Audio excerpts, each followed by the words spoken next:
Hi everybody. Today we're going to start by taking a look at what the tuning protocol looks like in action. We're going to end up analyzing this process and how well our team did in the example of the tuning protocol. So we're going to first start off with the why. What do we want to do to accomplish in our mixed PLCs this year? Well, we're going to create a continual cycle of improvement by supporting each other in planning, reflection, and studying to foster a school culture of learning and improve outcomes for students. We're also going to learn from our colleagues and honor the knowledge and wisdom that we all bring to our school community so that we can empower each other to be open, vulnerable, and grow. We will also hold each other accountable for integrating best practices into our classroom in order to provide effective, equitable, and meaningful lessons for all students. Our goals for today for this activity is that we understand what each step of the protocol looks like and what is expected of each group member at each stage. We're going to be able to identify and recognize the benefits of the tuning protocol structure. We'll feel comfortable analyzing examples of each of the parts of the tuning protocol and be able to determine the qualities that make each step of the practice effective. So what is it going to look like here today? What we're going to do is we're going to look at the 7 steps. We're going to look at some example videos of them. We're going to read through the descriptions of the step.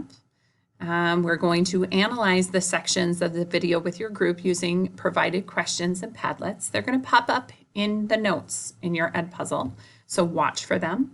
And we're going to recognize the qualities that make each of these steps effective. So we're going to start off by looking at step 1, which is reviewing of the team norms. So in this process, someone reads over the team norms that you agreed on previously, and we're going to end up taking a look at what that looks like in a later time here.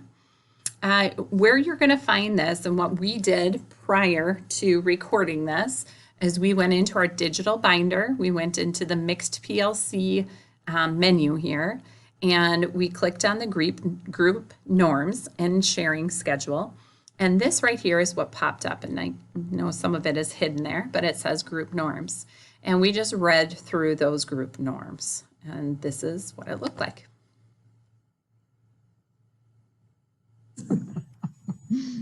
All right, guys, so I have our group norms listed here. I'm going to review them before we start today. So we agreed to follow the criteria for each section of the tuning protocol and honor what each part of the tuning protocol is asking us to do.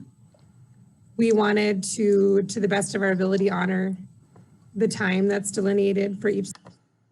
All right, you get the idea. We read through those group norms.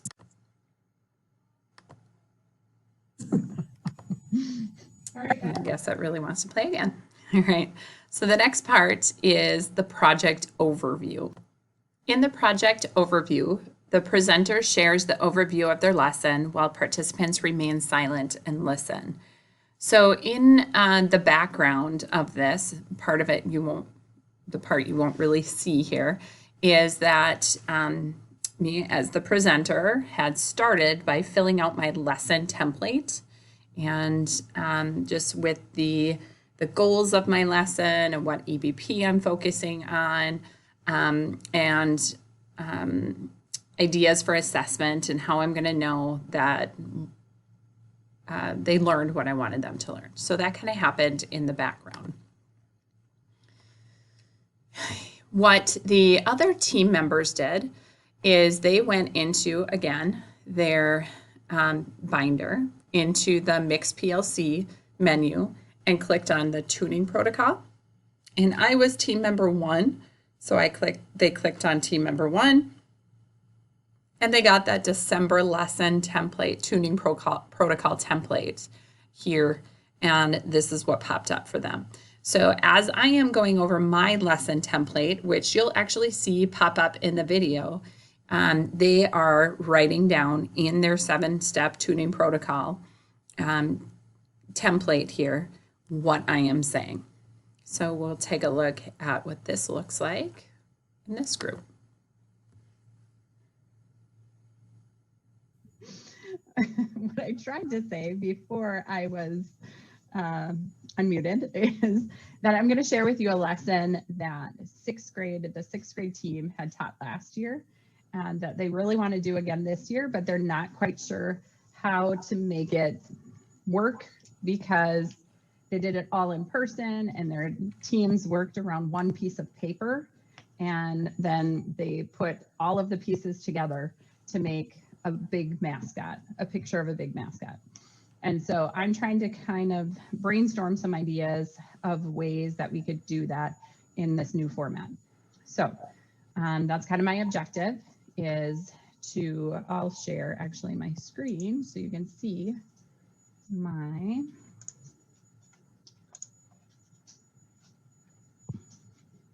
all right. So my objective is to create a lesson for my sixth grade math teachers that is interactive for this lesson 521 in CC1.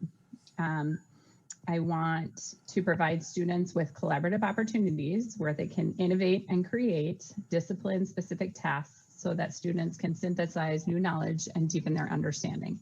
So that's my school goal addressed. Why this lesson matters. Students have always really enjoyed this lesson. So what they do is they get a picture of a mascot. It's a big dragon.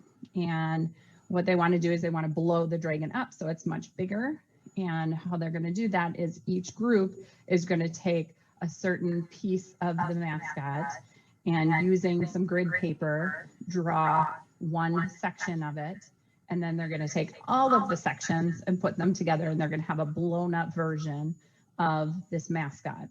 And it just shows that they're able to collaborate and follow instructions, and they have a lot of fun with it. In order to be successful, kids have to be able to communicate with their team members and work well together. And they're going to have to know how to use some of the technology that we're going to have to probably incorporate to make this work in a distance learning situation. The big dilemma is just, how can I change this from they're working around one piece of paper and working together to now they're in all different households and trying to work on the same thing. So the teacher is going to start by showing the kids the original drawing. Then they're going to give each student a certain section of the dragon. And I can show you actually, I think, possibly.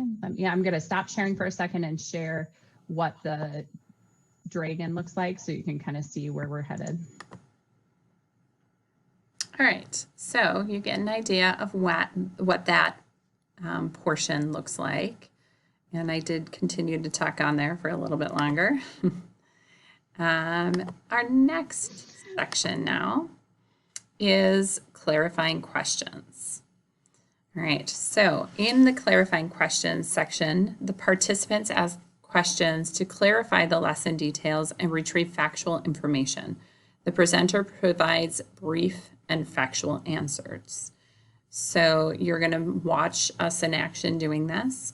The participants were asking me some factual questions, and I was giving them brief factual answers to clarify the lesson. So it's really focusing on details of the lesson. We did have a difficult time with this portion, just figuring out the difference between clarifying questions and probing questions, which is the next piece. We kind of went back and forth on that. In the background again, the other three were filling out in their template the clarifying questions and the responses that I gave them in that tuning protocol template.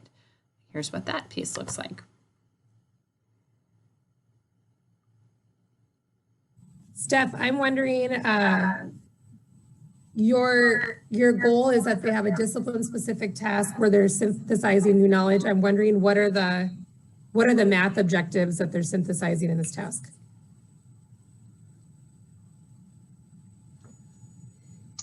All right, so this is an introduction to a second section in a chapter. So this just kind of gets them started on enlarging and reducing figures mathematically. So it has to do with scale factor. So in the end, what is the ultimate goal? What's the ultimate learning goal in the end, I guess? That they see the benefits to enlarging and reducing figures and gets them hooked on wanting to learn more about the mathematics behind it. Gotcha. So this is kind of an introductory type lesson to scale and scale factor and proportional. All right, got it.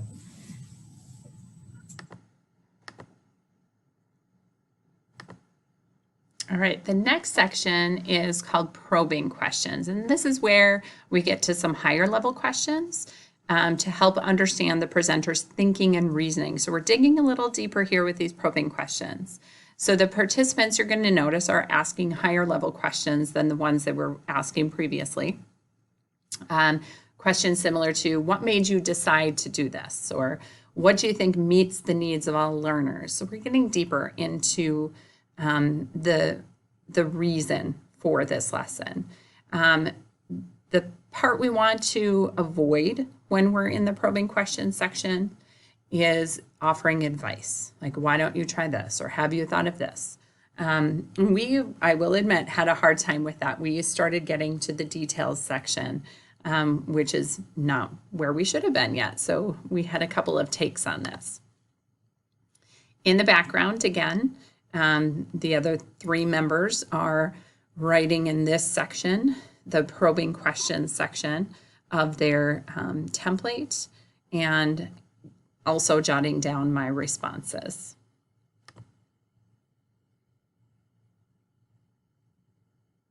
All right, 3 minutes for probing questions starting.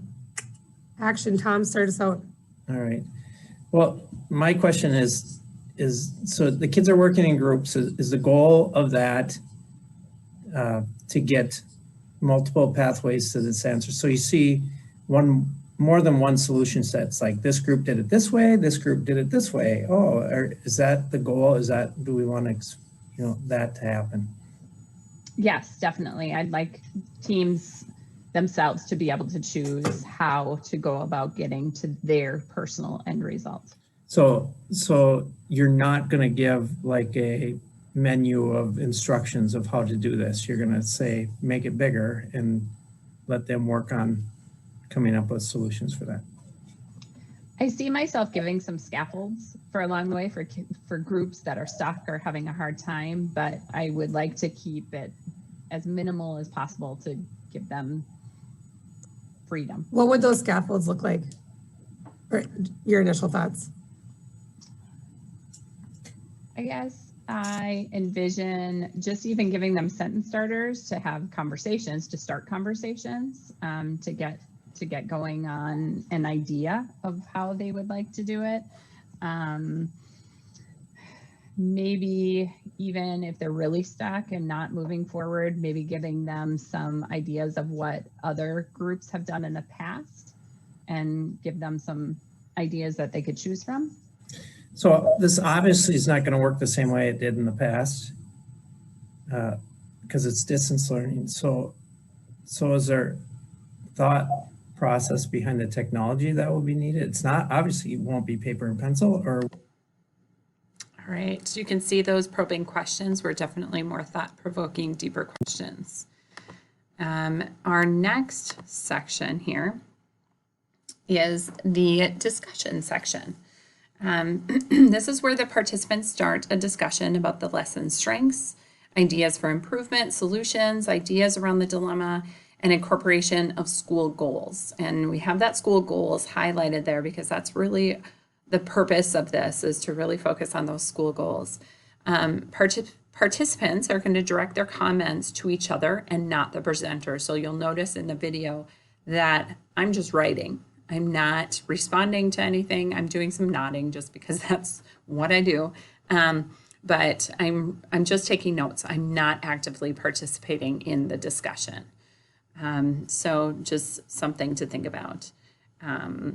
Let's take a look at what that looked like. And again, this is the part of the tuning protocol that the other 3 participants were writing on.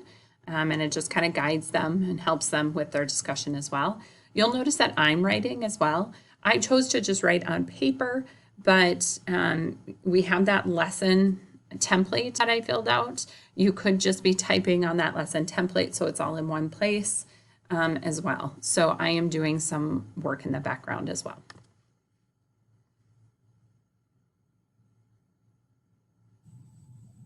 So what are your thoughts, guys, about Steph's strengths of her lesson?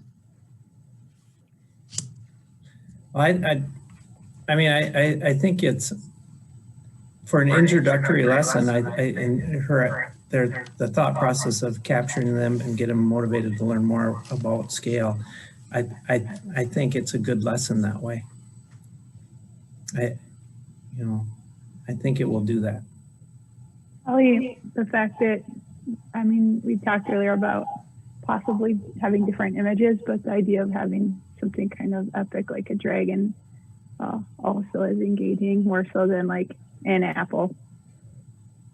Or Yeah, the fact that she's calling it a mascot too, like there's opportunity to tie in another area of interest to arts or sports or whatever it might be. So that seems like that's pretty strong. Right. And I think it has entry points for all our learners. I think your lower level kids with the grid possibility, I can see counting from right down to counting squares to all the way up to your higher level, some of your higher level kids talking about, using proportions within the squares. So I think it gives entry points for kids at all levels in your classrooms to do the math. Mm-hmm. The fact that it does draw on multiple people, that might have to do with engaging a little bit too and motivating just that other people are counting on you.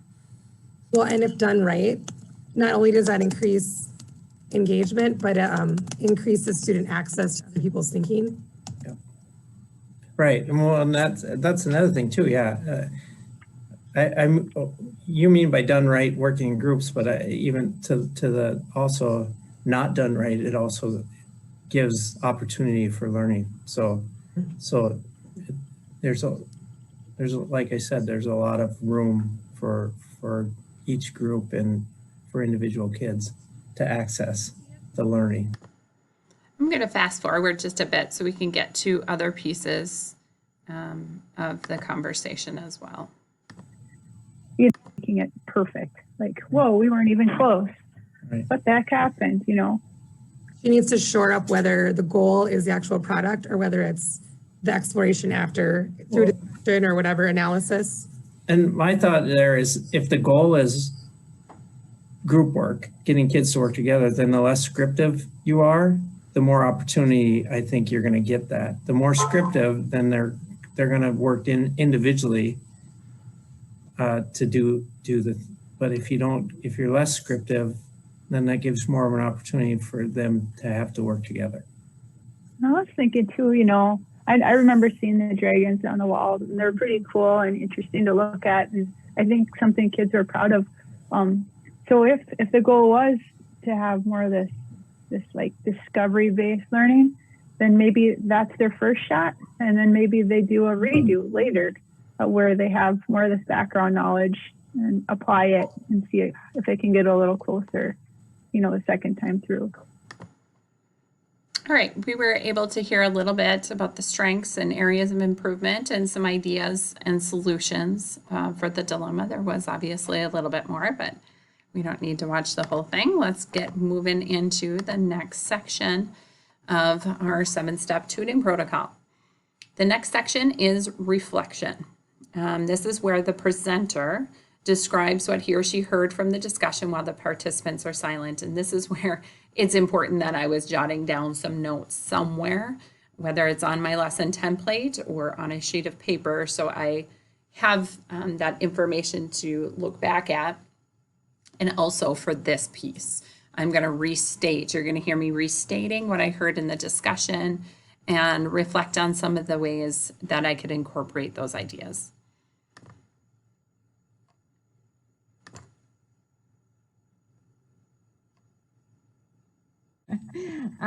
So you guys told me some strengths. It was really about getting kids motivated.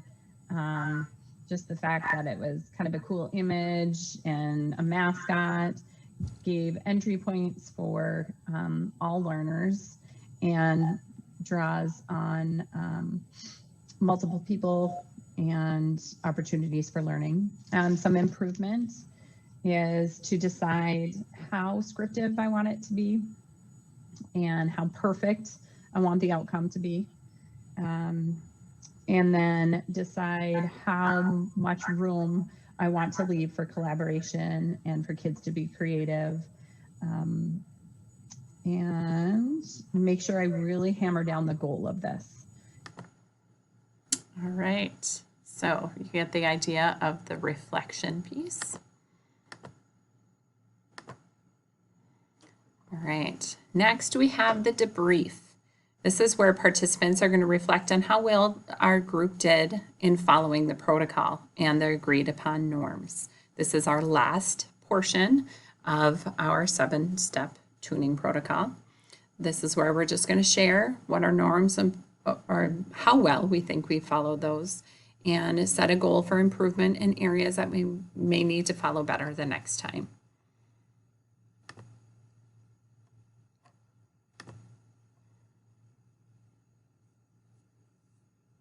How well did we do in following the protocol and our norms? Let's be critical of each other, not Miss Beeble right now. Good job.